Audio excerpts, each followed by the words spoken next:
Chosen one, stop scrolling. Do not adjust your screen. Do not check your notifications. Listen to me carefully. This is not for everyone. If you are not willing to obey quickly, you can click away right now. My sheep hear my voice, and I know them, and they follow me. John 10:27. If your spirit just paused, if there is a holy weight in your chest, that is your confirmation. Stay. Heaven has put a hand on your hand. This moment is not random, not the algorithm, not coincidence, not chance. Who knows whether you have not come to the kingdom for such a time as this? Esther 4:14. Your steps to this exact sentence are ordered, measured, and aligned. The steps of a righteous person are ordered by the Lord. Psalm 37:23. Not a second too early, not a second too late.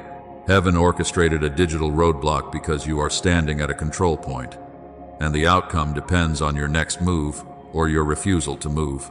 Hear me now, God says, don't touch it. Not because I want you passive, but because I am working. In returning and rest you shall be saved. In quietness and in trust shall be your strength. Isaiah 30:15. This is not the weakness you feared. This is holy restraint. This is how a chosen one fights, by refusing to put fleshly hands on a divine operation. You can feel the pressure, can't you? The invisible buzzing under your skin, the tightening behind your eyes, the urge to defend yourself, to fix the misunderstanding, to send the paragraph that proves your point, to refresh the email, to make the call that forces clarity, to push open a door that creaks but won't swing. You feel the itch to act because the silence feels like failure, because delay feels like danger. That itch is the test. Heaven is saying, be still and know that I am God. Psalm 46:10. If you try to manage what I am already handling, you will not just slow the process, you will reset it. Stay with me to the end, because it has a specific meaning for most chosen ones, and if you misidentify it, you will keep touching what I told you to release, and you will keep resetting what I am ready to complete. I will reveal it, but first you must accept the command. Imagine my hand covering yours at the keyboard, at the doorknob, at the send button. I am arresting the reflex. I see the unseen adversaries whispering urgency. I hear the clock you think is running out. I know the narrative forming in the mouths of others. But I am not worried. I am not late. The Lord will fight for you. You need only be still. Exodus 14:14. The first act of faith in your breakthrough season is not the speech you craft or the strategy you sprint. It is the obedience of restraint. You want relief now, I understand. You want proof now, I know, but hear this. Interference masquerades as initiative when your heart is tired. Your hands want to manufacture what only my spirit can birth. Your mind is saying, if I don't act, it will collapse. But I am saying, if you act outside of my timing, you collapse the schedule I set to lift you. I am not asking the crowd to understand. I am not asking your critics to agree. I am asking you, my chosen one, to obey swiftly and precisely. Close your mouth when you want to explain. Put down the phone when you want to chase. Step back when you want to grab. I am not abandoning you. I am protecting you from a reset. Feel the difference in your body between panic and peace. Panic tightens your jaw, shortens your breath, narrows your vision. Peace widens your horizon, steadies your pulse, restores clarity. When you obey me in stillness, peace meets you. When you disobey me in haste, panic multiplies. I am teaching you to recognize the sound of my footsteps, so you stop mistaking the enemy's siren for my command. In quietness and in trust shall be your strength. Isaiah 30:15. Not the noise of self-justification, not the noise of arguments. Strength through silence. This appointment is proof that I am personal with you. I have counted your tears and timed your training. You have asked me, is this ever going to break? And I answered by bringing you here. I am answering not with a tool for your hand, but with a boundary for your hand. Do you trust me to be God? Do you trust me to arrange what you cannot see and turn hearts you cannot reach? You have tried to turn wrenches in a locked engine, and you have stripped the bolts. Now, hands off. Let me lift the hood. Let me repair what you cannot diagnose. Your part today is to stand, watch, and let me be known as God over this matter. If you will honor this command in the next stretch hours, days, as I lead, you will witness the fruit only restraint can produce. Relationships will clarify without your chasing. Opportunities will open without your forcing. Vindication will come without your argument. Provision will arrive without your manipulation. I am not promising a life without effort. I am promising a victory without interference. I am taking responsibility for what you place in my hands. Do not argue with your conscience right now. Do not negotiate with what you know I just touched. My sheep hear my voice. John 10:27. You just heard me. Obey quickly. Step back. Breathe. Say less. Listen more. Postpone the response. Delete the draft. Walk away from the lever. I have my hand on it. And hear this with hope. I will tell you what it is, because I am precise with my children. For most chosen ones, it is not random. It is a specific control point you grab when you feel unsafe. But if you mislabel it, you will keep grabbing what I called you to release, and the cycle will repeat. Stay to the end.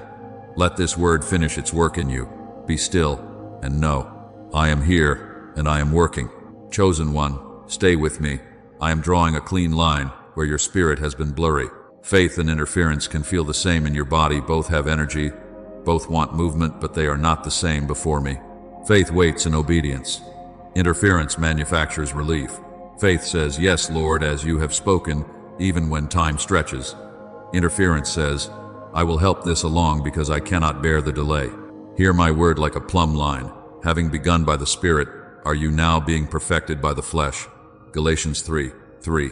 That is, interference, doing with your hands what I promised to do with mine. Let me name why you wrestle here, and I say this with honor. You have carried much, you feel deeply, you anticipate needs, and you step in when others fail. Responsibility has trained your reflexes. Empathy has made you quick to rescue. Loss has taught you to grab before something slips. But this training belongs to crises you survived. It does not belong to the covenant I am establishing now. Trust in the Lord with all your heart, and do not lean on your own understanding. In all your ways acknowledge Him, and He will make straight your paths. Proverbs 3:5-6. Your understanding tells you, if I don't clarify, I'll be misrepresented. If I don't push, the door will close. If I don't save them, they will sink. My wisdom says, acknowledge me here, defer to my timing, and I will straighten what your explanation cannot. Listen carefully. Interference often dresses itself as stewardship. It quotes responsibility while it bypasses surrender. It is the second email you know I did not authorize. It is the call you place to control a narrative I promised to vindicate. It is bailing out what I am using to discipline. It is taking a loan I did not provide because your nerves cannot stand the famine. It is posting your defense when I told you to hold your peace. It is placing your hand on the ark to steady what looks wobbly, forgetting that I am not in danger of falling. 2 Samuel 6:7 is a warning on touching what is holy. Learn the pattern. When you move like this, you do not speed me up. You step out from the shelter where I am acting on your behalf. Hear me speak through Scripture's warning light. Abraham heard promise. Years passed. The womb remained silent. Sarai, aching under delay, presented a plan that felt practical. Go in to my servant. It may be that I shall obtain children by her. Abram agreed. Hagar conceived. Genesis 16:1-4. At first it looked like relief proof of fertility, a baby on the way, a problem solved, but interference births complications. The word over Ishmael included conflict, his hand against everyone, and everyone's hand against him. Genesis 16:12. Later, when Abraham cried, "Oh, that Ishmael might live before you," I answered him plainly, "No, but Sarah your wife shall bear you a son. I will establish my covenant with him. As for Ishmael, I have blessed him, but my covenant I will establish with Isaac." Genesis 17:18-21. Do you hear it? I am merciful. I can bless even in your detours, but I do not shift my covenant to match your interference. Ishmael was not my rejection of Abraham. Ishmael was the fruit of human timing trying to carry a divine promise. And Ishmael carried conflict that threaded through generations. Some choices bring long warfare you were never assigned to fight. This is why I am guarding you with, "Don't touch it," not to punish you, but to prevent you from raising battles you would have to manage for years. Interference brings side conversations, hidden costs, maintenance you never meant to sign up for, and loyalties divided between what I promised and what you produced. Faith does not create rivals to my word. Faith preserves space for my word to land unopposed. I know the pressure you feel, the quickening pulse, the mental rehearsals, the tightening in your chest as time passes. You equate delay with danger, but I am not delayed, I am deliberate. For still the vision awaits its appointed time. It hastens to the end, it will not lie. If it seems slow, wait for it, it will surely come, it will not delay. Habakkuk 2:3. Your clock says late. My covenant says appointed. What I schedule I also sustain. When you submit to my time, you stand inside, my provision for that time. When you break, rank, and force an outcome, you must supply what I never promised to resource. Reframe this season. I am not teasing you. I am training you. Waiting is not weakness. It is wisdom under pressure. I am aligning people you cannot see, tempering motives you cannot measure, and closing traps you did not notice. We know that for those who love God, all things work together for good, for those who are called according to his purpose. Romans 8:28. All things includes the waiting, the misunderstanding, the door that did not open last Tuesday, the email that did not arrive. I am weaving good through threads you would have cut. Your obedience and restraint is the loom I use. Let me speak to your rescue reflex. You see someone you love making a mess, and you want to pull them out before they learn. But remember, those whom the Lord loves, he disciplines. Hebrews 12:6. If I am disciplining and you interfere, you become a cushion between them and me. They learn you, not me. They depend on you, not me. Then you carry weight I never placed on your shoulders and grow bitter under a burden that does not belong to you. Hands off. Pray on. Trust me to be God to them as I am God to you. Let me speak to your vindication reflex. You want to clear your name. I understand. But I already promised, no weapon that is fashioned against you shall succeed, and you shall refute every tongue that rises against you in judgment. Isaiah 54:17. I will time the refutation. I will script the moment. If you chase it now, you step into arguments that multiply. If you stay with me, I orchestrate evidence that ends the conversation. Let me speak to your provision reflex. The famine frightens you, so you look for shortcuts. But I am teaching you covenant provision, not crisis hustling. If you grasp for Ishmael money, you sign for Ishmael interest, high cost, constant tension, endless management. If you wait for Isaac provision, you receive what fits the promise without strings attached. I am not cruel, I am careful with you. So here's the foundation. Faith is not inactivity. Faith is precise activity aligned with my voice. Faith does act, but it acts within my boundaries, at my speed, with my authorization. Interference is activity born of fear, reputation, and the need to feel safe by control. Faith yields the lever, interference grabs it. Faith stands still when I say stand and moves when I say go. Interference moves because silence feels unbearable and waits only when options run out. Hear me. I am giving you options now: stillness, prayer, worship, counsel from wise voices, and the sustained no to fleshly urges. If you recognize yourself in this, do not spiral in shame. Repentance is a door, not a wall. Say, Lord, I release the outcome. Forgive me for touching what you are handling. Teach my hands to stay at peace. I answer this prayer quickly. I steady you. I quiet the compulsion. I send confirmations. I guard your next steps. Stay close, because now I will show you what I do when you obey this command. The Bible does not hand you slogans. It hands you strategies. I am about to take you to the shore of an impossible sea to show you the pattern. The Lord will fight for you, and you have only to be silent. Exodus 14:14. Watch what happens when your hands rest and mine go to war. Chosen one, step with me to the shore. Feel the sand cold beneath your feet. Hear the wheels of the chariots grinding behind you. Watch the moonlight shiver on an unbroken wall of water ahead. This is where I train those I love. Pharaoh behind you, Red Sea before you. Pressure pressing your back, impossibility staring at your face. Your hands twitch to do something, anything, but hear my voice through Moses. Fear not, stand firm, and see the salvation of the Lord, which he will work for you today. The Lord will fight for you, and you have only to be silent.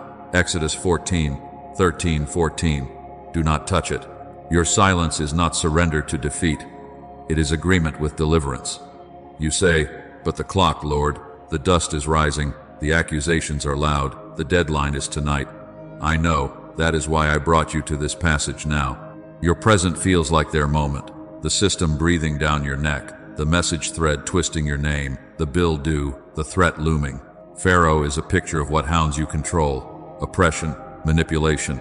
The Red Sea is the unyielding barrier, no human path, no bridge in sight. In this pinch point, the flesh hunts levers. Send the text, sign the deal, blast the defense, quit the assignment, make the vow you cannot keep. But I am positioning you to witness what your hands could never engineer. Stand firm. Hold your peace. Watch me work. Understand this clearly. Stillness is not laziness. Stillness is synchronized obedience.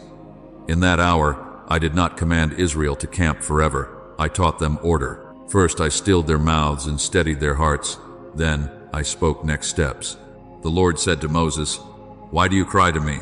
Tell the people of Israel to go forward. Lift up your staff and stretch out your hand over the sea and divide it." Exodus 14:15-16. Do you see it? The command to be still prepared them to hear when to move. They did not sprint in panic. They stepped when my instruction arrived. Your restraint now is not the end of motion. It is the end of panic-led motion. Let me show you the protection you enter when you obey this pattern. Then the angel of God, who was going before the host of Israel, moved and went behind them, and the pillar of cloud moved from before them and stood behind them, blocking Egypt and lighting Israel. Exodus 14:19-20. I repositioned my presence to stand between my people and their pursuers. I am doing that for you. While you hold your peace, I move into the gap. While you keep your hands off, I place mine in front of the threat. Through the night I worked. The Lord drove the sea back by a strong east wind all night and made the sea dry land. Exodus 14:21.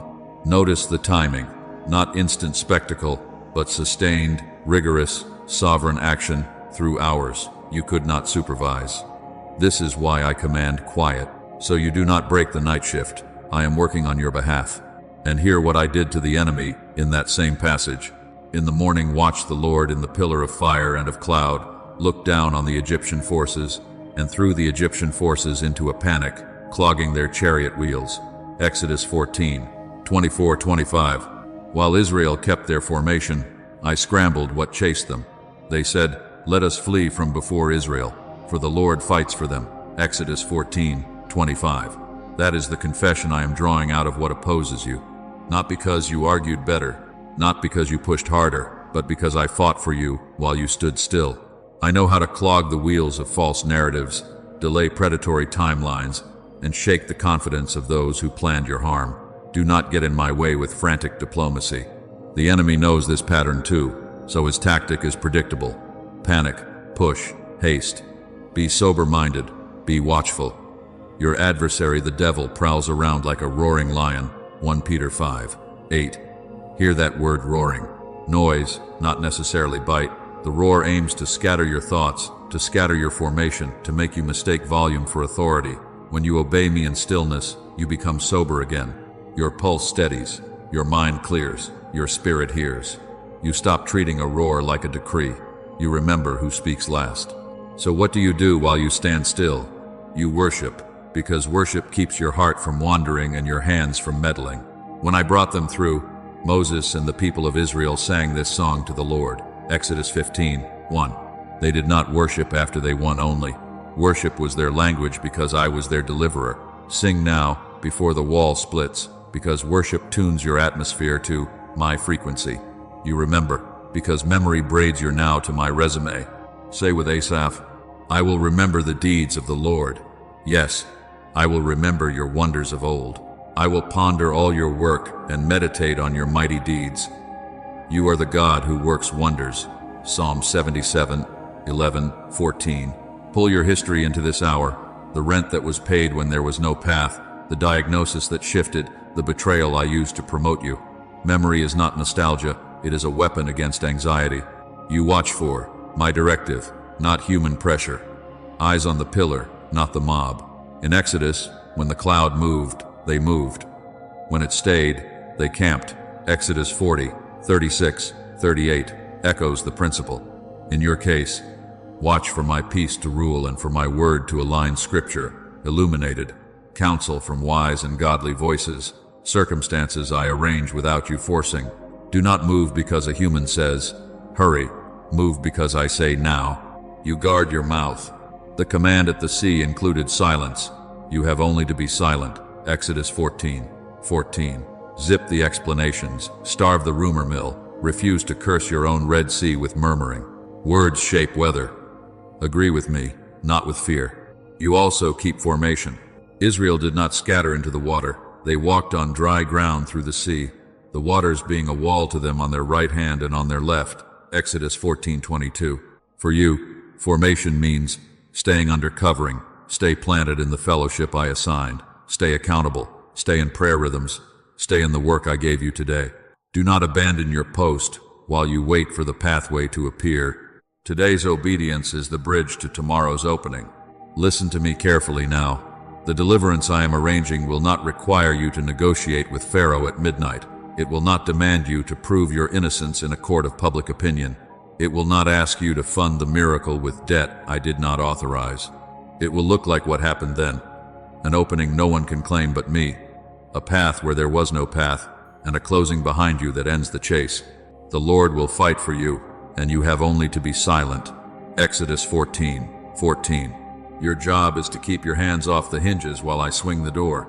I am not late, I am precise. My command to be still positions you, not punishes you. I am aligning wind and water, cloud and fire, time and testimony. In a little while, I will say, go forward. Exodus 14:15. And you will not run in terror. You will walk in authority, feet on dry ground, where waves once laughed at you. Until then, chosen one, hold your peace. Let your worship rise. Let your memory speak. Let your eyes watch the pillar. When I fight, you win without interference. When I finish, you will sing. Chosen one, stay with me. We have learned how to hold your peace at the shore. Now I am leading you into a different terrain where the test looks quieter but bites deeper. It is the test of lack, the ache of empty fields, the strangling math of not enough. Your reflex wants to run, to relocate, to switch assignments because fear is loud. Hear my voice, because I am about to anchor you where blessing waits not in your escape, but in your obedience under famine. Open your Bible with me to the life of Isaac. Now there was a famine in the land, besides the former famine that was in the days of Abraham. Genesis 26:1. Pressure has a memory. It came again, and Isaac did what reason does he started to move toward Egypt, the land of apparent supply. But I interrupted his steps, and the Lord appeared to him and said, do not go down to Egypt. Dwell in the land of which I shall tell you. Sojourn in this land, and I will be with you and will bless you. Genesis 26:2-3. Do you hear it? Don't touch the relocation. Don't move the marker. Stay where I plant you, even when the ground looks dead, because my presence is the variable that changes yield. I did not tell him to sit idly. I told him to stay strategically under my word, under my timing, in the very coordinates where famine mocked him. Watch the payoff. Isaac obeyed. He resisted the flight that made sense to everyone at the market. He sowed where his mind said, this is wasted seed. And I signed the harvest with my name. And Isaac sowed in that land and reaped in the same year 100-fold. The Lord blessed him, and the man became rich and gained more and more until he became very wealthy. Genesis 26:12-13. In that land. Not the next city, not the glamorous option, not the easy out. Your miracle is often tied to staying, not escaping. The 100-fold you are praying for is sitting under a command you are tempted to ignore. Let me translate this to your hour. You feel the famine in your field, leads dried up, conversations cold, doors not moving, bank account thin, applause gone silent. You are scrolling real estate apps at midnight, browsing job boards with a pounding heart, drafting resignation letters because the pressure whispers, anywhere but here. Hear me. Do not go down to Egypt unless I send you. Do not touch the transfer papers because anxiety is preaching. Do not move the boundary stone I set for this season. Do not move the ancient landmark that your fathers have set. Proverbs 22:28. To you it feels like flexibility. To me it can be interference when I have positioned you to witness provision that springs from my presence, not from greener geography. I am not cruel, and I am not calling you to denial. I am calling you to follow the shepherd. The Lord is my shepherd. I shall not want. He leads me beside still waters. Even though I walk through the valley of the shadow of death, I will fear no evil, for you are with me. Your rod and your staff, they comfort me. Psalm 23:1-4. Notice the preposition, through. I lead through valleys, not always around them. Presence in the valley is not absence of threat, it is guidance and provision in it. Isaac's valley was famine, and my rod and my staff, my word and my timing kept him from bolting into Egypt's arms. Your valley has a name too, but my leading has not changed. I am with you. I am not pacing heaven wringing my hands about your bills, your clients, your ministry, your degree. I am shepherding you through, and I will set a table before you in the presence of your enemies, not miles away from them. Psalm 23:5. Provision under pressure so you learn the source. Let me put my hand on the precise control points you keep grabbing. Don't touch the eject lever from the assignment I gave, because the early metrics look barren. Don't touch the email that announces a strategic pivot just to calm your nerves. Don't touch the city move if I haven't said go. Don't touch the breakup speech if I joined you together and you are only reacting to the famine of feelings this week. Don't touch the pricing panic that undercuts your integrity to chase quick cash. You call it being nimble. I call it moving the marker I commanded you to hold. Sometimes faith looks like sowing in the same field again, watering the same plan again, showing up to the same place again, while your flesh screams, switch. When I say stay, sow, and trust, that ground, yes, that ground becomes the staging area for 100-fold you cannot engineer. You protest, but Lord, what about the wells? Every time Isaac prospered, the Philistines strove with him. You are remembering correctly. Genesis 26:14-22 records the envy and the disputes. Hear me, I factored in the contention. Isaac reopened wells and dug new ones until he reached Rehoboth.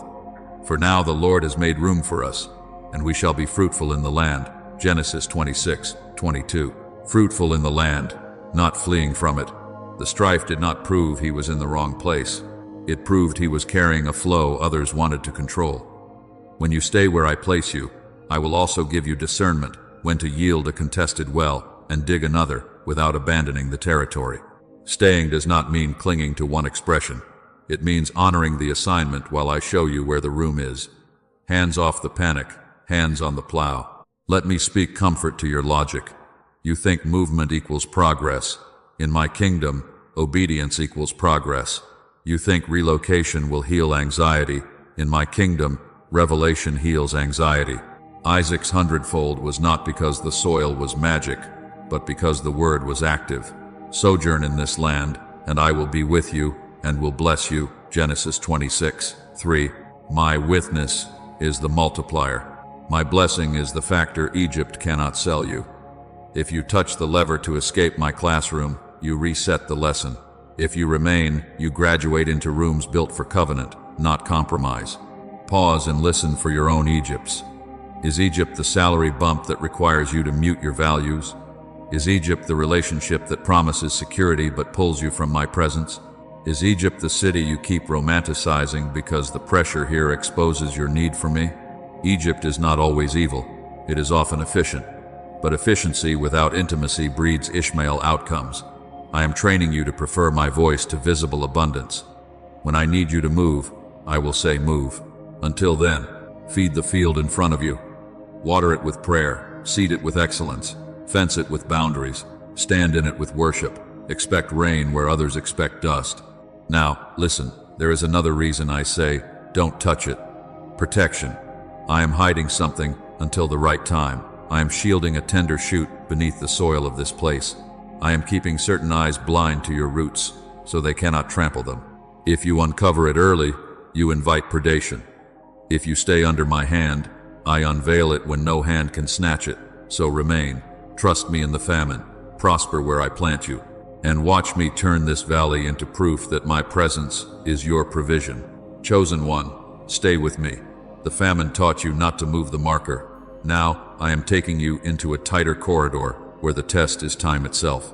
Hear me clearly. When I say don't touch it in a prison season, I am guarding the door I will open at the hour I appoint.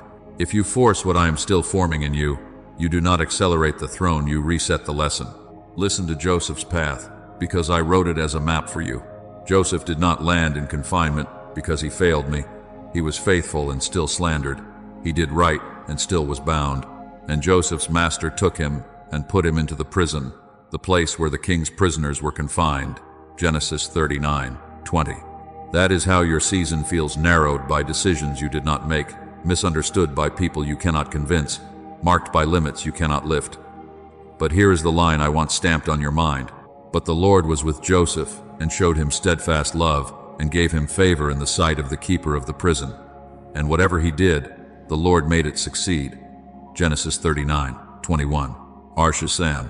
Hear me, my presence does not abandon you when doors lock. I enter the lockup with you. I prosper you in small corridors so you learn that prosperity is not square footage, it is fellowship with me. Watch Joseph's posture.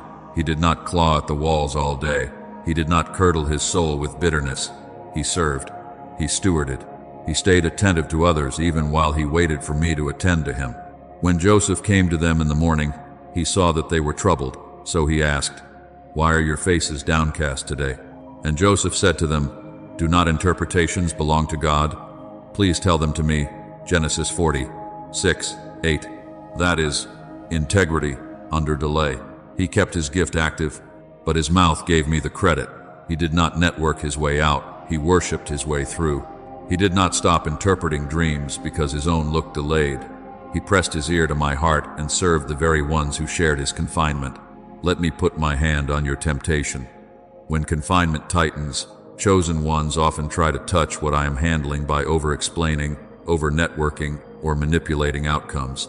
You draft long defenses no one asked for. You rush to every microphone. You send 5 follow-up messages when one would have sufficed. You copy people into threads to create leverage. You drop hints to make someone feel obligated to pull you through a crack in the wall. You tell yourself it is being wise, but what you are really trying to do is relieve the ache of the unseen by manufacturing a suddenly. Remember Joseph. He did ask the cupbearer once, "Only remember me, mention me to Pharaoh." Genesis 40:14. That is honest advocacy. But he did not campaign in the corridors. He did not manipulate the baker. He did not bribe the keeper. He placed one seed and returned to steward the space I had given him. He did not sin to get out of what I was sanctifying. And then I wrote a sentence over him that felt like an insult but became his protection. Yet the chief cupbearer did not remember Joseph, but forgot him. Genesis 40:23. Hear me with reverence. Sometimes I ordain being forgotten so you will not be promoted by a man's memory before you can carry my mantle. I timed the forgetfulness. I timed the remembering. After 2 whole years, Pharaoh dreamed. Genesis 41:1. 2 years of quiet, 2 years of routine, 2 years of learning to run a prison floor like you will one day run a nation. 2 years of letting my word test you, until what he had said came to pass. The word of the Lord tested him. Psalm 105:19. Then, in one morning watch, I turned the page. Then, the chief cupbearer said to Pharaoh, "I remember my offenses today," and they quickly brought him out of the pit.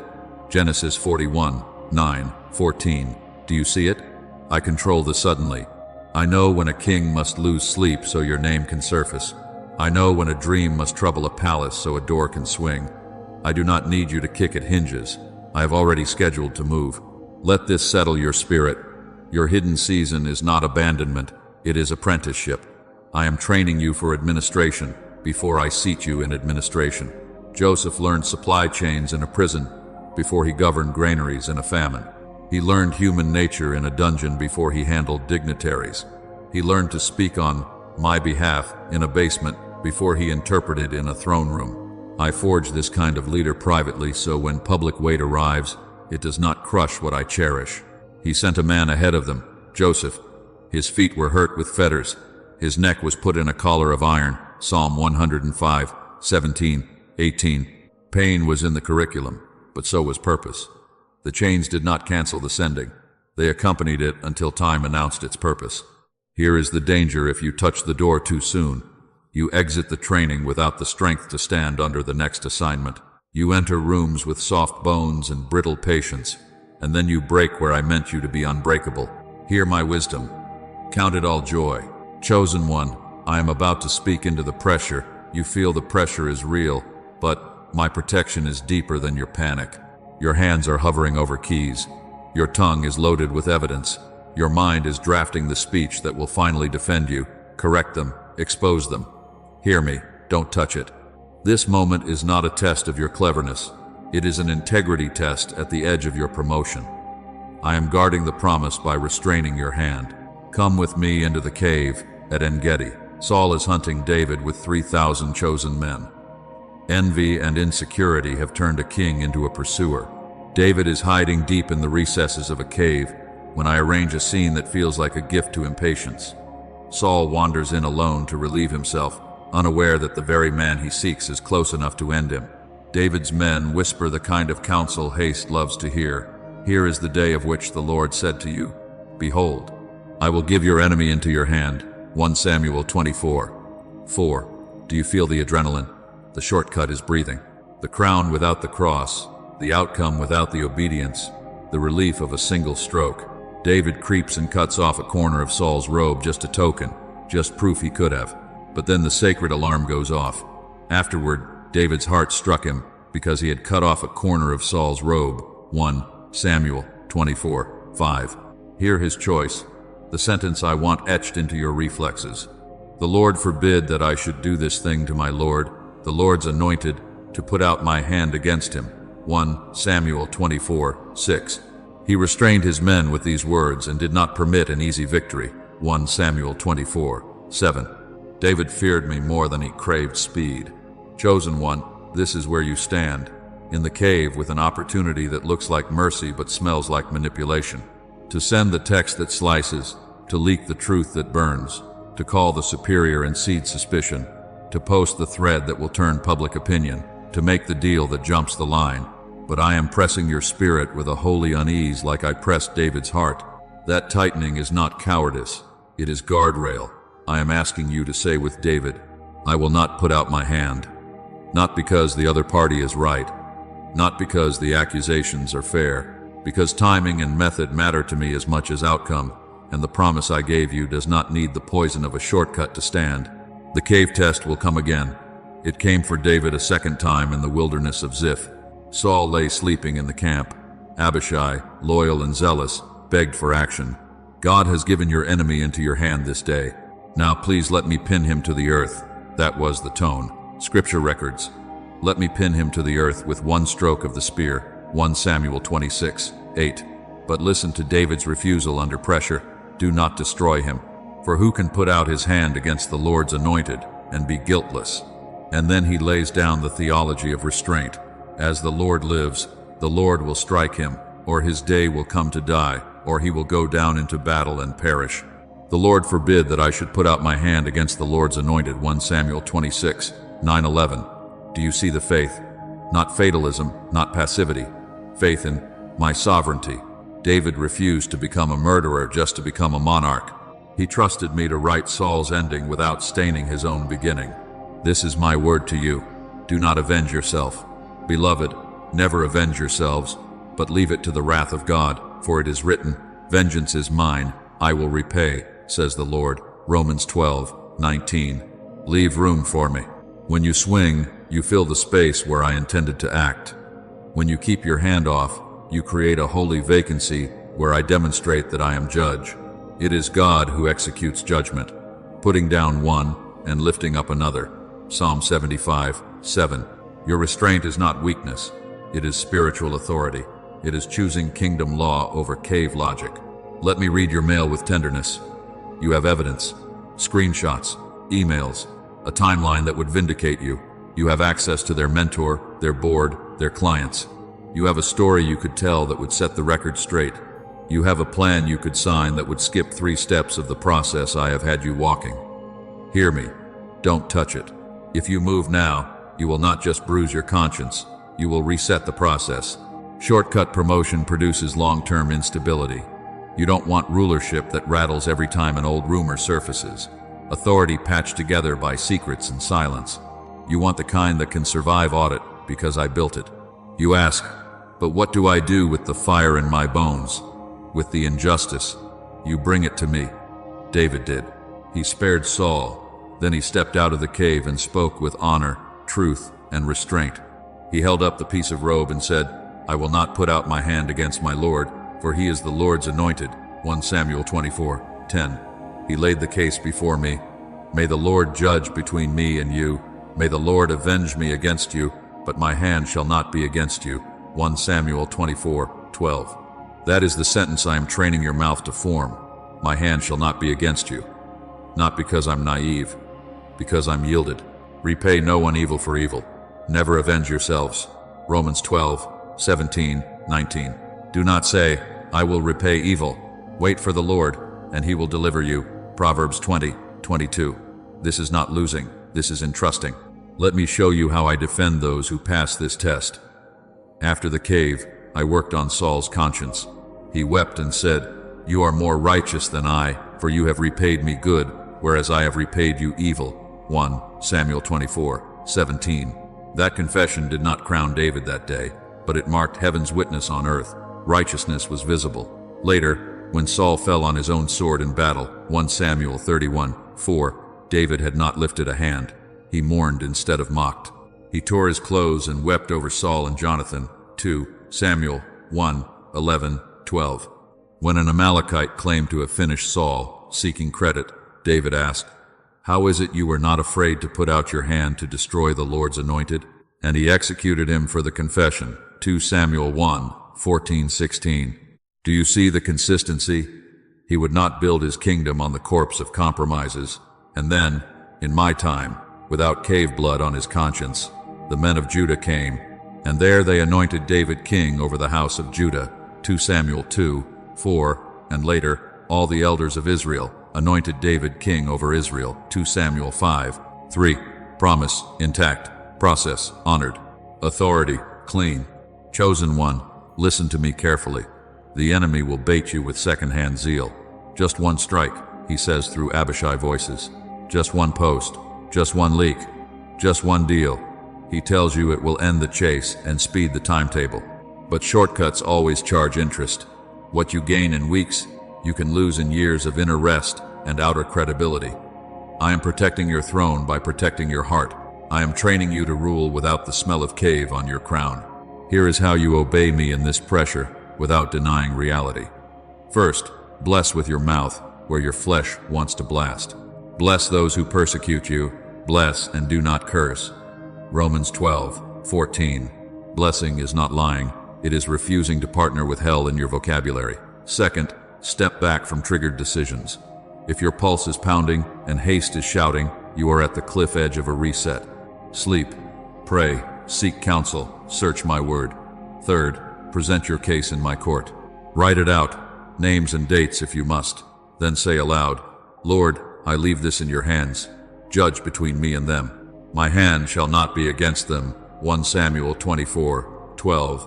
Fourth, keep doing the work I gave you. David kept leading, kept writing psalms, kept winning battles within his assignment. Promotions that stick are found while you are faithful, not frantic. And hear the mercy in my command. When I say don't touch it, I am not asking you to be unsafe. I am making you unsnarable. You fear that if you do not defend yourself, no one will. But I have already moved to defend you. You shall hold your peace, and the Lord will fight for you.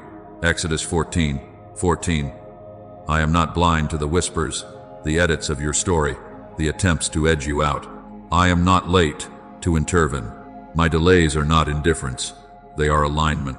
Humble yourselves under the mighty hand of God so that at the proper time he may exalt you. 1 Peter 5:6. Proper time, not panic time. So put down the spear, beloved. Set the email in drafts and let it die there unless I resurrect it with my peace and release. Lay the screenshot folder on the altar. Step out of the cave and speak honor and truth without the toxin of revenge. I, the Lord, see you. I vindicate without you poisoning the well you will one day drink from. The promise I gave you does not need your compromise to arrive. It needs your consecration to endure it. Refuse the shortcut and watch me keep your calling clean while I finish what I started. Chosen one, stay with me. You have stood with David in the cave and learned to keep your hand off the shortcut. Now I am leading you into a darker garden, late at night, where the weight is unbearable and the air is thick with impending betrayal. Walk with my son into Gethsemane and feel the holy restraint that secured your redemption. This is not theory. This is the template of obedience under crushing pressure. He fell on his knees and spoke to me, words that sound like your heart tonight. Father, if you are willing, remove this cup from me. Nevertheless, not my will but yours be done. Luke 22:42. Hear the honesty, not denial. Hear the surrender, not passivity. Scripture records that being in agony, he prayed more earnestly, and his sweat became like great drops of blood falling down to the ground. Luke 22:44. Agony, chosen one. Not a mild unease, not a manageable anxiety agony. You have felt the tightening in your chest, the racing thoughts, the almost physical weight of decisions that could end the pressure with one stroke if you would only touch it. I am not shaming your trembling. I am inviting you into the courage that looks like this sentence: not my will, but yours. Do not romanticize this moment. My son did not glide through it. He wrestled and then yielded. In the days of his flesh, Jesus offered up prayers and supplications, with loud cries and tears, to him who was able to save him from death, and he was heard because of his reverence. Although he was a son, he learned obedience through what he suffered. Hebrews 5:7-8. Loud cries and tears, reverent submission, obedience learned, not simply possessed. Courage here is not the absence of fear, it is adoration that overrides escape. It is chosen restraint when the mind can imagine a dozen exits and the heart is begging to run. Now watch how interference tries to dress up as loyalty. As the mob arrives, the ones around him ask, "Lord, shall we strike with the sword?" Before an answer lands, Peter swings and severs the right ear of the high priest's servant, and my son, in holy composure, says, "No more of this," and touches the ear and heals him. Luke 22:49-51. Do you see it? Sometimes the people closest to you, burning with protective zeal, are the very ones tempted to touch what I'm handling. They mean well. They cannot bear to see you mistreated, delayed, misunderstood. They demand action that looks like courage but is really anxiety and armor. I will not shame them either, but I will correct them. No more of this. Sheath the sword. Place the emails back in drafts. Close the browser tab with the receipts. Sit with me. My son could have ended it all with a word. Do you think he was stuck? Do you think that I cannot appeal to my Father, and he will at once send me more than 12 legions of angels? But how then should the scriptures be fulfilled, that it must be so? Matthew 26:53-54. Power under pressure is proven in refusal, not mere ability. He chose not to call reinforcements because a larger story was fulfilling redemption woven through restraint. He would not touch the escape hatch. He would not interfere with the cross because he was purchasing your freedom through it.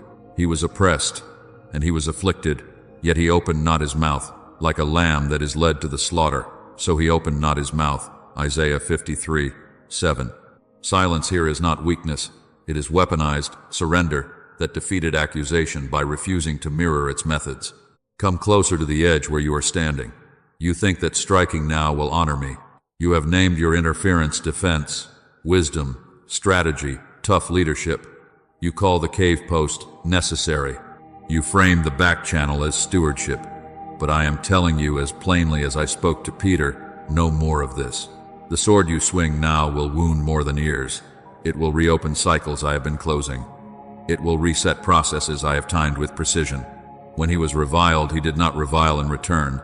When he suffered, he did not threaten, but continued entrusting himself to him who judges justly. 1 Peter 2:23. Entrusting is an action. It is not passivity. It is intentional transfer of jurisdiction. My son handed me the case, and I judged it on a hill 3 days later with an empty tomb, not a sharpened blade in a dark garden. Hear me guard you with my love. If my own son, who could summon angels, chose restraint to complete a story larger than pain relief, how much more must you treat restraint as sacred when you cannot see all the threads I am weaving? Your quick fix could unspool someone else's salvation moment. Your clapback could close the heart I am softening. Your aggressive pivot could rob you of lessons you will need in the palace. He humbled himself by becoming obedient to the point of death, even death on a cross. Philippians 2:8. Obedience to the point of ego death is the cup I am asking you to drink. It will feel like loss at first. It will feel like silence is leaving you uncovered. But behold the pattern. My vindication does not ride in on your sword. It rises on the third day. Let me pastor your fear. You ask, if I stay quiet, won't the lie win? If I don't push, won't the door stay shut? If I don't do something, won't I drown? I answer you with the same strategy I spoke at the sea and demonstrated in the garden. The Lord will fight for you, and you have only to be silent. Exodus 14:14. Silence here is not abandonment of wisdom. It is alignment with my plan. It is you saying with my son, shall I not drink the cup that the Father has given me? John 18:11. It is you refusing to call in angels of distraction to rescue you from an assignment of transformation. Feel my hand on your shoulder as I distinguish courage from compulsion. Anxiety-driven action is loud, fast, defensive, leans on numbers and narratives to feel safe, and cannot sleep without sending one more message. Holy courage is slower, quieter, submitted, can weep, and still obey, and anchors itself in my word rather than in immediate relief. In quietness and in trust shall be your strength. Isaiah 30:15. Strength in quietness, not in clamor. Strength in trust, not in triggers. And I am not leaving you in vague mysticism. I am preparing to place a clear, biblical, step-by-step protocol in your hands so your hands know what to do when they are itching to grab control. But first, settle this inside you like bedrock. Holy restraint is not weakness. It is surrendered strength that protects what I am building in and through you. When I say, don't touch it, I am not humiliating you. I am honoring the size of your calling. I am keeping you from small victories that forfeit great deliverances. I am preventing you from sawing off the very branch that will bear fruit in the next season. So, breathe.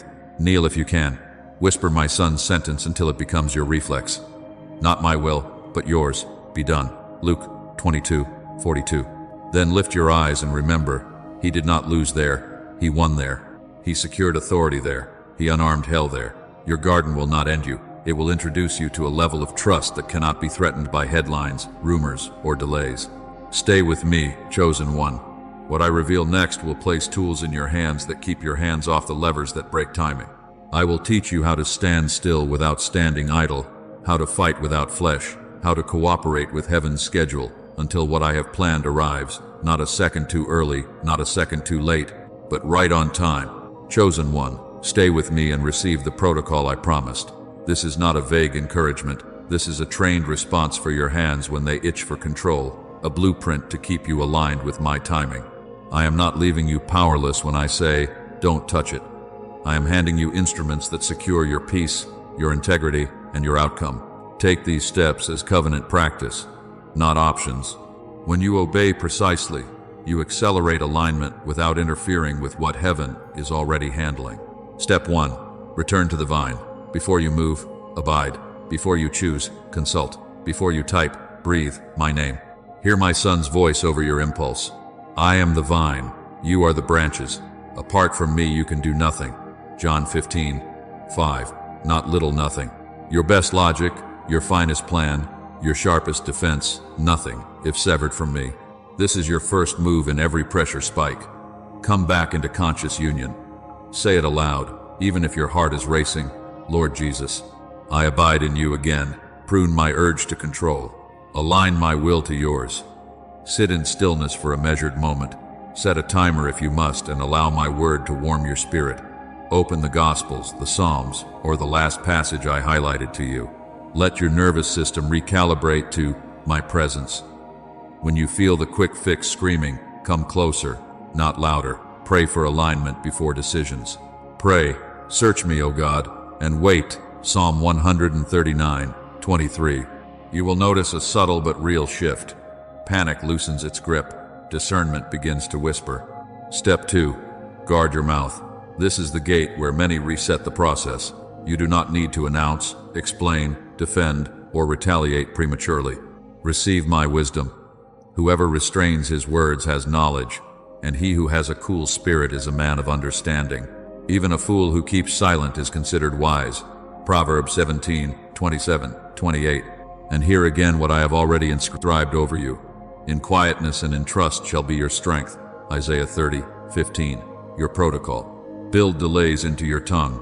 Establish a 2-4-hour rule before sending charged messages. Draft it, then set it down.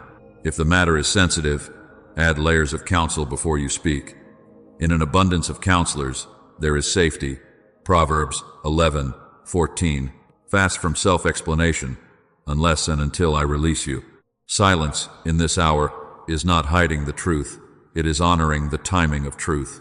Jesus, opened not his mouth under accusation. Isaiah 53:7.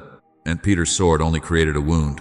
My son then had to heal. Luke 22:49-51. Do not force me to fix injuries caused by your hurry. Let your words be few and seasoned with grace when I signal you to speak. Colossians 4:6. If you must answer, answer simply, honorably, without venom. Do not narrate your own vindication. Let me narrate it. Step 3. Discern the spirit behind the urge to act. Not every urgency is holy. You feel a push. Test it. Beloved, do not believe every spirit, but test the spirits to see whether they are from God. 1 John 4:1. Hold your motive up to the light and name it aloud. Is this fear of being forgotten? Pride needing to be seen as right? Revenge disguised as setting the record straight? Impatience wearing wisdom's clothing? Or is it love, peace, patience fruit that looks like me? The fruit of the Spirit is love, joy, peace, patience, kindness, goodness, faithfulness, gentleness, self-control. Galatians 5:22-23. If the engine buzzing in your chest runs on fear or fury, it is not my cue to move. If your imagined outcome requires someone to be humiliated for you to feel safe, that is not my signature. Ask me to show you the spirit behind the script, and I will. Then renounce what is not of me. In Jesus' name, I reject the spirit of haste. I reject pride. I reject revenge. Holy Spirit, fill this space. Your discernment deepens each time you do this. Your reflex to react weakens, and your reflex to wait strengthens. Step 4. Obey the last clear instruction. You keep asking me for a new map while ignoring the last marker I placed. My word is not a floodlight for miles ahead. It is a lamp to your feet and a light to your path. Psalm 119:105. Lamps illuminate steps, not skylines. What did I tell you last? Finish that. If the last word was be still, stay still until I say move. Remember the sea. The Lord will fight for you, and you have only to be silent. Exodus 14:14. Then, at the appointed moment, I said to Moses, tell the people of Israel to go forward. Exodus 14:15. Stillness, then stride. Not stride, then stillness. Your protocol. Review your journal. Pray through your last confirmations, and recommit to the previous assignment with fresh diligence. Do not invent a new mission to soothe your anxiety. Do the thing I already blessed. Show up to the work I gave you. Serve the people already in your care. Complete the task on your desk. When it is time to pivot, I will make the path plain. I am not the author of confusion. 1 Corinthians 14:33. When I change your step, I will speak in a way that aligns with my word and is confirmed by peace, counsel, and fruit. Step 5. Replace touching with thanksgiving and petition. Redirect the energy that wants to manipulate outcomes into prayer that protects outcomes. Do not be anxious about anything, but in everything by prayer and supplication with thanksgiving, let your requests be made known to God, and the peace of God will guard your hearts and your minds in Christ Jesus. Philippians 4:6-7. Guard is a military word. Peace will stand at the door of your heart like a soldier, checking the credentials of every impulse. Your protocol here is specific. Every time you feel the urge to touch, stop, and list 3 things you are grateful for in this very situation. Yes, in it. Thank me that I see what you cannot. Thank me that I timed the forgetfulness and the remembering. Genesis 41:1-9. Thank me that my vindication is better than your explanation. Then make your request clear and concise. Say their names, say the deadline, say the fear. Place it on my altar and step back. Do this repeatedly until the guard of peace takes his post. If peace lifts, do not act. Wait with me until it returns. Let the peace of Christ rule be the umpire in your heart. Colossians 3:15. No peace, no green light. Step 6. Set boundaries that remove access to your triggers. This is where wisdom becomes very practical. I spoke it through my son with severity to teach you the principle. If your right eye causes you to sin, tear it out. And if your right hand causes you to sin, cut it off. Matthew 5:29-30. Do not do harm to yourself. Do harm to access. Remove the pathways that feed your panic decisions. Your protocol.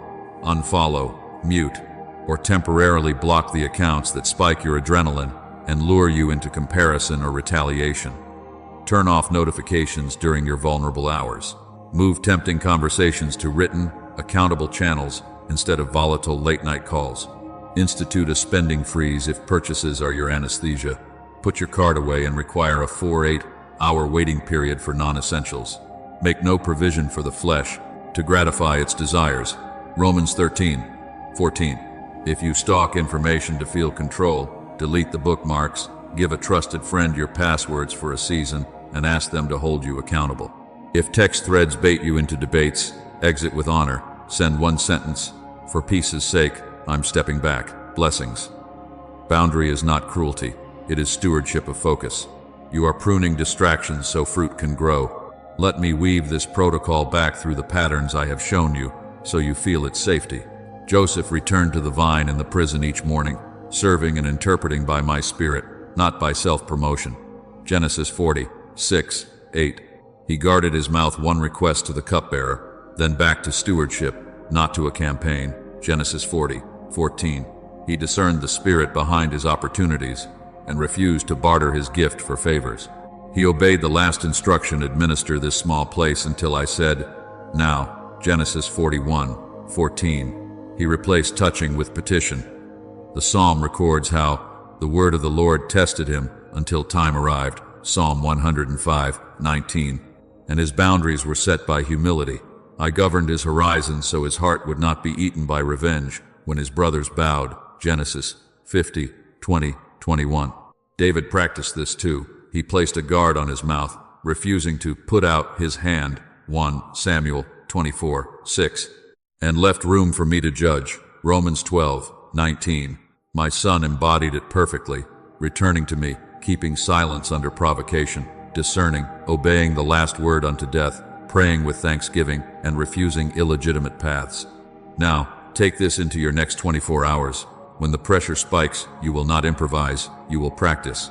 Return to the vine, 5 minutes of abiding before any reply. Guard your mouth, delay, consult, and bless instead of blast. Discern the spirit, name it, and reject what is unholy. Obey the last, clear instruction. Finish today's assignment with faithfulness. Replace touching with thanksgiving and petition. Pray until peace takes its post. Set boundaries, remove access to the levers that reset your process. If you will do these 6, you will feel the immediate difference. Less spin in your mind, more weight in your spirit, and a holy stillness that does not equal inaction but alignment. Hear my assurance as you commit to this. I am not teasing you with principles while withholding my presence. I am with you in each step.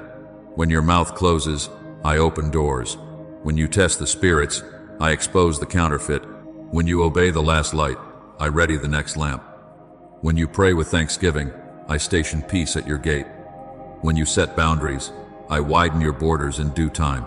Psalm 16:6. This is how chosen ones move through pressure, without touching what heaven is handling. Walk this protocol, beloved, and watch me fight for you, complete my work, and deliver the outcome at the appointed time. Not a second too early, not a second too late, right on time. Chosen one, keep your focus here. This part is protection. I am drawing 3 bright lines on the ground so you do not step over them and reset what I am finishing for you. You asked me for discernment. I am giving you alarms that sound right before you touch what I told you to leave alone. If you feel haste, if you feel the need to prove yourself, if you feel revenge rising, you are standing at the very edge of a reset. Hear me and live. Hear me and keep timing intact. Warning 1. Haste has crept into your pulse. You feel the sentence, now or never, banging like a drum against your ribs. Your thumb hovers over send. Your calendar is jammed with necessary meetings.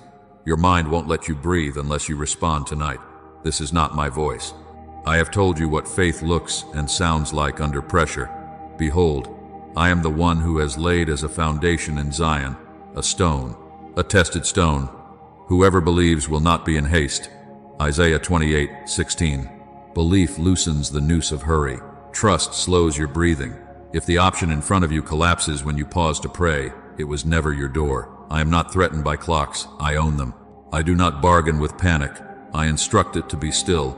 Remember how panic seduced Saul. The people scattered, the prophet delayed, the pressure shouted, and he said, I forced myself, and offered what was not his to offer, and he reset his own process. 1 Samuel 13, 8-14. Hear the confession that betrays interference.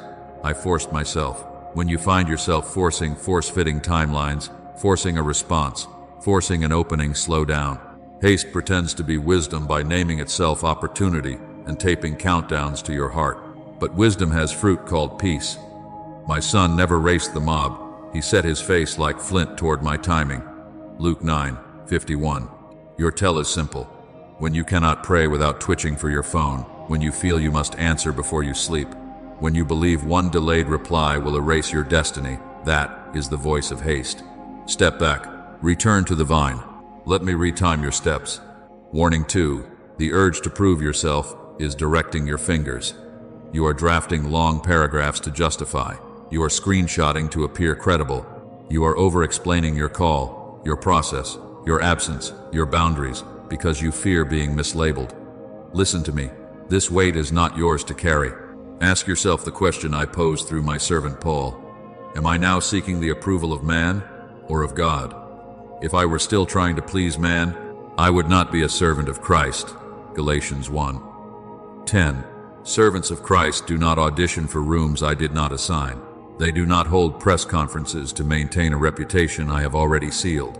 If you feel the pressure to manage everyone's perception, you have left your assignment and taken a job I never offered. My son stood before Pilate and Herod, and he gave him no answer. Luke 23:9. He refused to play the performance game. When he was reviled, he did not revile in return, but continued entrusting himself to him who judges justly. 1 Peter 2:23. Entrust again. When you attempt to curate your image to soothe your anxiety, you turn your face away from me and toward a crowd that changes its vote every hour. Remember, chosen one, identity is received, not performed. If you must announce your humility, it is not humility. If you must prove your anointing, you have forgotten its giver. The prove yourself current will pull you into disclosure I did not authorize and explanations that become evidence twisted against you later. Close the tab, delete the manifesto. Speak only what I release, when I release it, how I release it. Simple, gracious, and rare. Your silence will preach longer than your threads. Warning 3. Retaliation and exposure are pacing in your chest. You have receipts. You have names. You have a case that could go viral by morning. You tell yourself it is justice, but beneath the slogan, your heart is hot with payback. Pause and hear me, Father. You. Be angry and do not sin. Do not let the sun go down on your anger, and give no opportunity to the devil. Ephesians 4:26-27. Anger is a signal, not a steering wheel. If you drive with it, you will hand the enemy a foothold, a beachhead, inside your timeline to launch more confusion. And I have already warned you, beloved, never avenge yourselves, but leave it to the wrath of God, for it is written, vengeance is mine, I will repay, says the Lord. Romans 12:19. Leave room for my work. Do not stand in my lane. David had Saul in reach twice and refused to put out his hand. 1 Samuel 24:6, 26, 9, 11. He did not sanitize his anger by calling it discernment. He surrendered it by calling me judge. Retaliation feels like relief for 5 minutes and like a prison for 5 years. Exposure may silence a liar and simultaneously embitter your own heart. The clapback might win the argument and lose the anointing covering the process. If your truth-telling tastes like humiliation and your heart salivates at the idea of their downfall, you are not operating in my spirit. My truth liberates and convicts. It does not gloat. When revenge rises, do not baptize it as boldness. Confess it. Replace touching with thanksgiving and petition until peace guards the door again. Philippians 4:6-7. I will deal with what you hand me. Let me add clarity about the warfare behind these 3. The enemy is trying to drag you into the open before I finish building what will protect you when you step out. He wants you to descend from your assignment to debate, to defend, to duel, so that the wall remains half-built and your city lies vulnerable. Remember Nehemiah. Sanballat and Geshem sent to him, saying, "Come and let us meet together in the plain of Ono-Bait disguised as diplomacy." But Nehemiah discerned and replied, "I am doing a great work, and I cannot come down. Why should the work stop while I leave it and come down to you?" Nehemiah 6:2-3. That sentence is your shield. Say it aloud the next time a meeting summons you away from your post, when a thread tries to enlist you, when a crisis demands you fix it right now. I am doing a great work, and I cannot come down. Oh no is not a place on a map for you. It is a posture that says yes to distraction and no to destiny. Refuse oh no. Do not meet drama on its terrain. When they say, clarify yourself, I may tell you, not yet. When they say, defend your name, I may say, I am making your name. When they say, if you don't act now, it will be gone, I may whisper, if it vanishes at the touch of prayer, it was not your harvest. I am not trying to withhold vindication. I am locating you inside a wall-building moment where precision matters. A single misstep can cost months, but a measured stillness can recover lost years. So here is how you use these alarms. The instant you hear now or never in your head, sit down, breathe slow, and recite Isaiah 28:16. Say it until your pulse surrenders. Whoever believes will not be in haste. Open your journal and write. If pausing kills it, it was not from God, and then pause. The instant you feel the itch to prove, read Galatians 1:10 over your name. Whisper, I am not auditioning, I am serving. Close your evidence folder and put your phone in another room. The instant retaliation begins composing a speech in your mouth. Read Ephesians 4:26-27 and Romans 12:19. Admit the anger without licensing it. Put the case in my hands again, and bless the one who wounded you with a guarded, sincere sentence. Bless those who curse you. Luke 6:28. If the blessing cannot yet be spoken without poison, you are not ready to speak at all. Wait until love can add its name to your words. Do not despise these warnings. They are mercy alarms. They do not accuse you, they protect you. I am not saying you will never move fast, never speak, never confront. I am saying you will not do any of these from panic, people-pleasing, or payback. When I send you quickly, peace will travel with you. When I have you speak, grace will dress your words. When I have you confront, love will remain the motive and fruit. Anything less resets the process because it pulls you out of the yoke with me and puts your hands back on what I told you to release. Chosen one, feel. My hand steadying yours again. The enemy is loud because the construction has risen high. You are closer than you think, and the stakes are higher than you feel.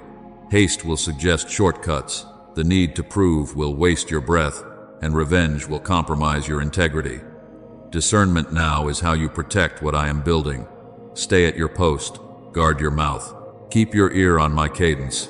And stay with me because next, I will reveal what it usually is for most chosen ones. The precise control point your hand keeps reaching for, and why this instruction is pressing on you so hard right now.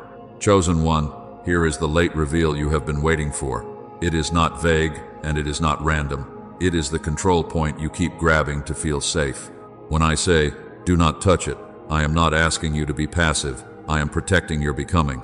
I am securing the exact gate that shapes identity and outcome without requiring you to compromise yourself to get there. For most of my chosen ones, it shows up in 5 places: the relationship door, the calling door, the money and provision lever, the reputation narrative, and the timeline itself. Feel my hand on your hand as I name them. If one of these stings, that sting is not shame, it is confirmation. Stay with me. First, the relationship door. This is where your heart wants to text again, chase again, confront again, settle again, just to stop the ache. I am telling you plain, do not touch it when I have told you to release it into my governance. Guard your heart with all vigilance, for from it flow the springs of life. Proverbs 4:23. When your heart is the spring, access is stewardship. Doors that open by panic close by pain. You have learned this the hard way. Abraham and Sarah felt the burn of delay and reached for a shortcut with Hagar. Ishmael arrived on the back of interference, and the household carried a fracture for years. Genesis 16:1-6. But when I brought Isaac in my time, I did it without their manipulation. Genesis 21:1-3. Hear wisdom. Do not awaken love until it pleases. Song of Solomon 8:4. If pausing kills it, it was never your covenant. Commit your way to the Lord, trust in Him, and He will act. Psalm 37:5. Chosen one.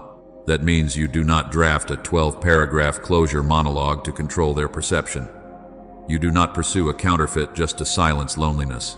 You do not reopen an old door I have sealed just because nostalgia is louder at midnight. You bring me your ache, and you let me shepherd your heart into rest. Samson touched a relationship that flattered his wounds, and the price was his sight and his strength. Judges 16:4-21. I am not warning you to keep joy from you. I am warning you to keep you from a loss that is not assigned to you. If I have said hands off, back away from the handle and hand me the key. Second, the calling door. The urge here is to push yourself forward, to force visibility, to buy stages that your character cannot yet carry. Hear my word. Humble yourselves, therefore, under the mighty hand of God, so that at the proper time he may exalt you. 1 Peter 5:6. I exalt at the proper time. You do not manufacture the proper time. David would not take Saul's life to make the promise happen faster. He would not put out his hand to seize what I had promised. 1 Samuel 24:6. He trusted me to enthrone him without blood on his hands. My son moved under this cadence too. When his brother said, "Show yourself," he answered, "My time has not yet come." John 7:6. Chosen one, your gift makes room for you and brings you before the great Proverbs 18:16. But room is not a hallway for manipulation. It is a door I open when your soul can stand the wind. Stop touching metrics to worship them. Stop contorting your message so a crowd claps. Stop announcing mantles I did not place. If you are tempted to orchestrate favor, pause. Return to the vine. Serve the assignment on your desk with reverence. When I lift you, no one can put you down. When you lift yourself, anyone can drop you. Third, the provision lever. This lever is seductive because it looks responsible. You feel pressure and you want to panic spend for relief, panic quit for escape, compromise for what you call just a season to get by. I whisper over you what my son declared, "Seek first the kingdom of God and his righteousness, and all these things will be added to you." Matthew 6:33. Added by whom? By me. You are not your own provider, you are my steward. The Lord is your shepherd. You shall not want. Psalm 23:1. I fed Elijah with ravens at a brook, and then with oil that refused to run out in a widow's jar. 1 Kings 17:4-6. 1 Kings 17:13-16.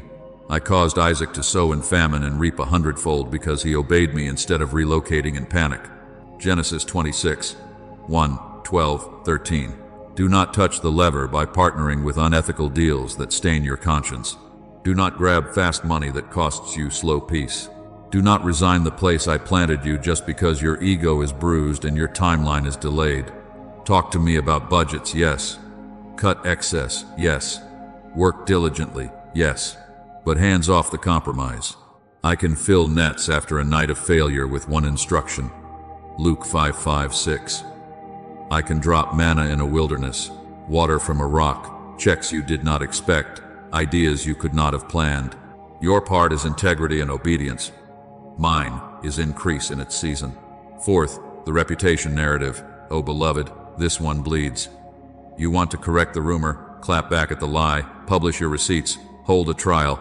But I already wrote your defense brief.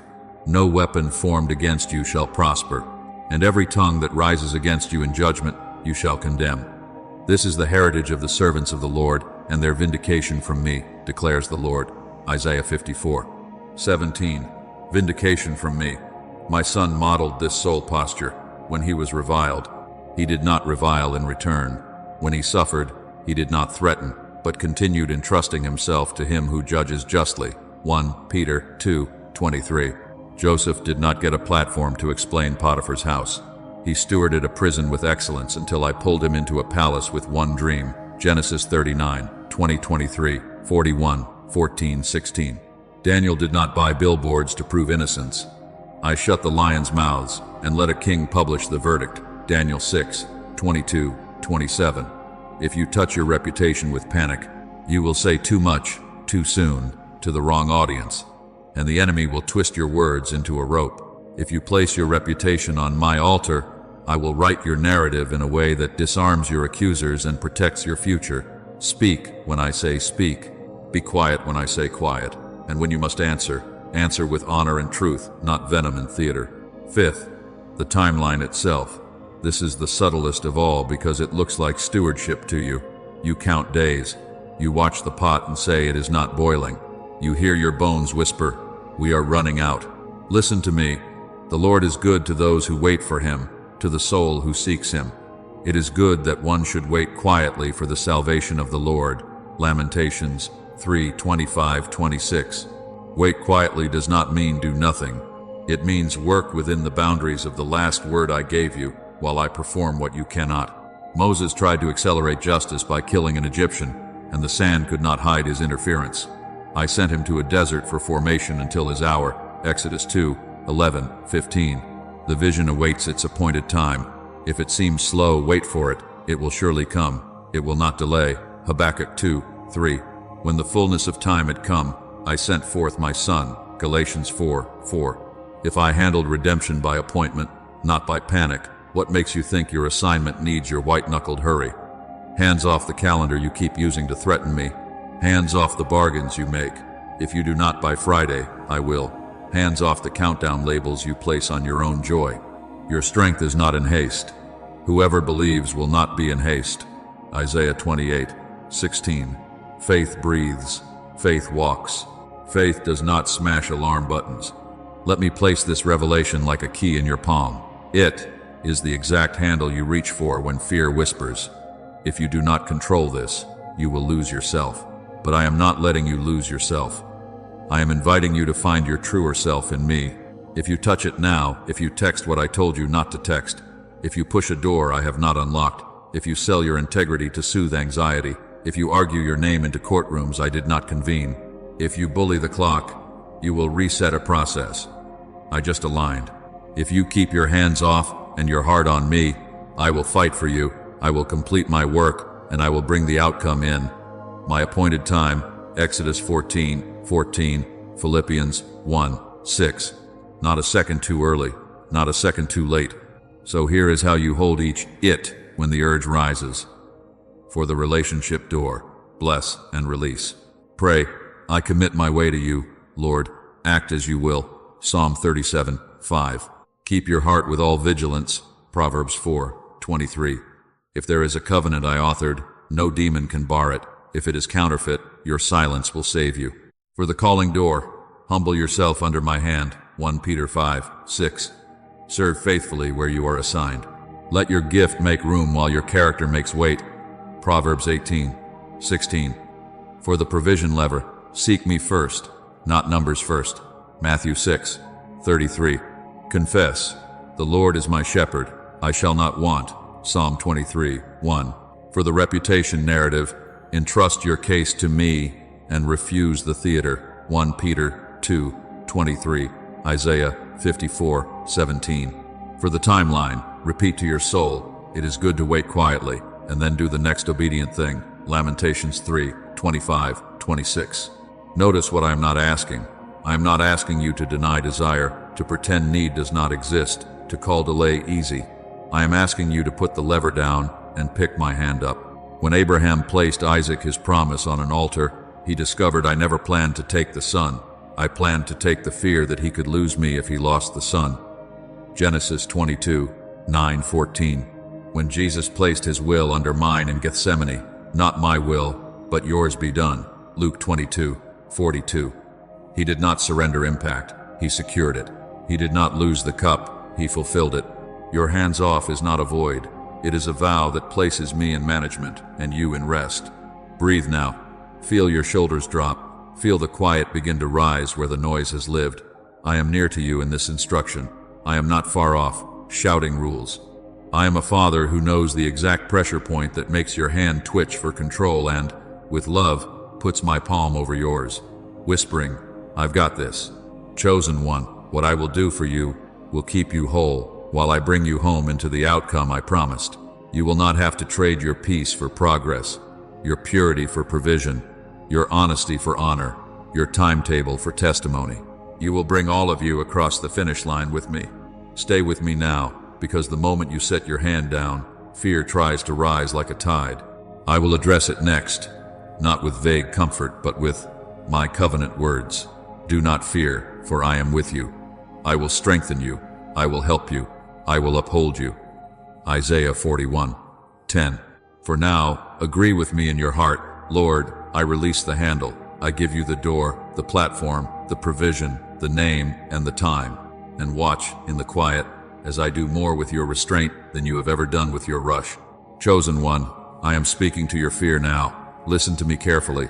This is not random, not late, not vague. Heaven intercepted your scrolling because the very moment you loosened your grip, fear rose to tell you to take it back. I answer your fear with my own voice. Fear not, for I am with you. Be not dismayed, for I am your God. I will strengthen you. I will help you. I will uphold you with my righteous right hand. Isa. Chosen one, breathe. I am not leaving you with an open wound. I am sealing it with my own hand. Hear me again, and let the last tremor drain from your chest. Fear not, for I am with you. Be not dismayed, for I am your God. I will strengthen you. I will help you. I will uphold you with